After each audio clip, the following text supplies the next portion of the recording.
श्री राम चतुर्दश सर्ग। मंत्रियों सहित रावण का यक्षों पर आक्रमण और उनकी पराजय। अगस्त्य जी कहते हैं, रघुनंदन, तदनंतर बल के अभिमान से सदा उन्मत्त रहने वाला रावण महोदर, प्रहस्त, मरीच, शुक, सारण तथा सदा ही युद्ध की अभिलाषा रखने वाले वीर धूम्राक्ष इन 6 मंत्रियों के साथ लंका से प्रस्थित हुआ। उस समय ऐसा जान पड़ता था मानो अपने क्रोध से संपूर्ण लोगों को भस्म कर डालेगा। बहुत से नगरों, नदियों, पर्वतों, वनों और उपवनों को लांघ कर वह 2 ही घड़ी में कैलाश पर्वत पर जा पहुंचा। यक्षों ने जब सुना कि दुरात्मा राक्षस राज रावण ने युद्ध के लिए उत्साहित होकर अपने मंत्रियों के साथ कैलाश पर्वत पर डेरा डाला है, तब वे उस राक्षस के सामने खड़े न हो सके। यह राजा का भाई है ऐसा जानकर यक्ष लोग उस स्थान पर गए जहां धन के स्वामी कुबेर विद्यमान थे। वहां जाकर उन्होंने उनके भाई का सारा अभिप्राय कह सुनाया। तब कुबेर ने युद्ध के लिए यक्षों को आज्ञा दे दी। फिर तो यक्ष बड़े हर्ष से भरकर चल दिए। उस समय यक्षराज की सेनाएं समुद्र के समान क्षुब्ध हो उठी। उनके वेग से वह पर्वत हिलता सा जान पड़ा। तदनंतर यक्षों और राक्षसों में घमासान युद्ध छिड़ गया। वहां रावण के वे सचिव व्यथित हो उठे।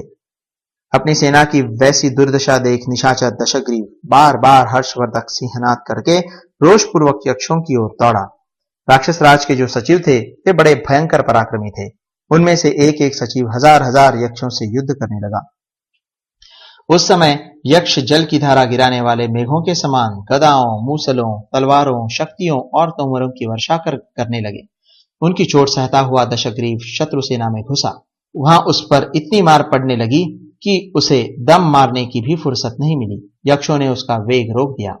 यक्षों के शस्त्रों से आहत होने पर भी उसने अपने मन में दुख नहीं माना। ठीक उसी तरह जैसे मेघों द्वारा बरसाई हुई सैकड़ों जलधाराओं से अभिषिक्त होने पर भी पर्वत विचलित नहीं होता है। उस महाकाय निशाचर ने कालदंड के समान भयंकर गदा उठाकर यक्षों की सेना में प्रवेश किया और उन्हें यमलोक पहुंचाना आरंभ कर दिया। वायु से प्रज्वलित हुई अग्नि के समान रावण ने तिनकों के समान फैली हुई और सूखे ईंधन की भांति आकुल हुई यक्षों की सेना को जलाना आरंभ किया। जैसे हवा बादलों को उड़ा देती है, उसी तरह उन महोदर और शुक आदि महामंत्रियों ने वहां यक्षों का संहार कर डाला। अब वे थोड़ी ही संख्या में बच रहे।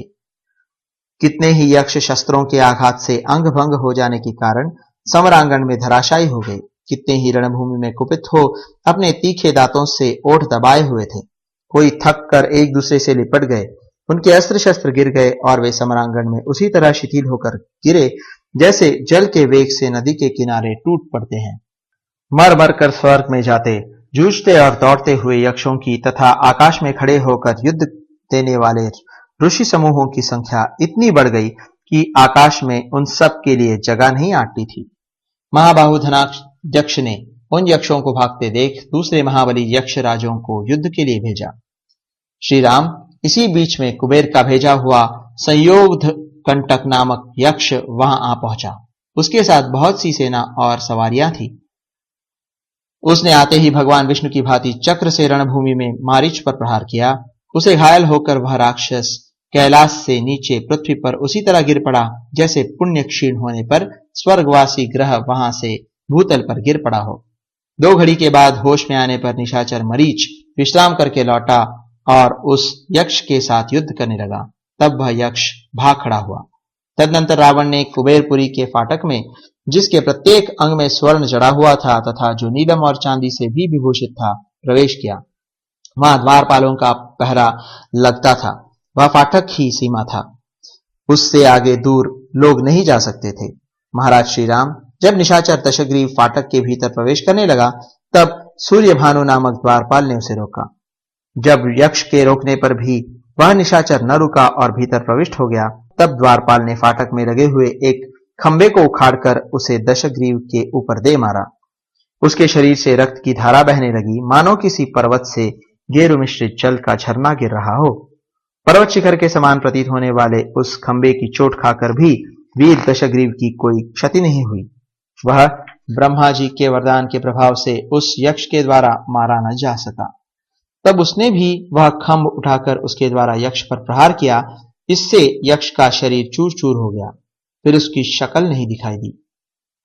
उस राक्षस का यह पराक्रम देखकर सभी यक्ष भाग गए। कोई नदियों में कूद पड़े और कोई भय से पीड़ित हो गुफाओं में घुस गए। सब ने अपने हथियार त्याग दिए थे। सभी थक गए थे और सबके मुखों की कांति फीकी पड़ गई थी। इस प्रकार श्री वाल्मीकि निर्मित आर्ष रामायण आदि काव्य के उत्तरकांड में 14वां सर्ग पूरा हुआ।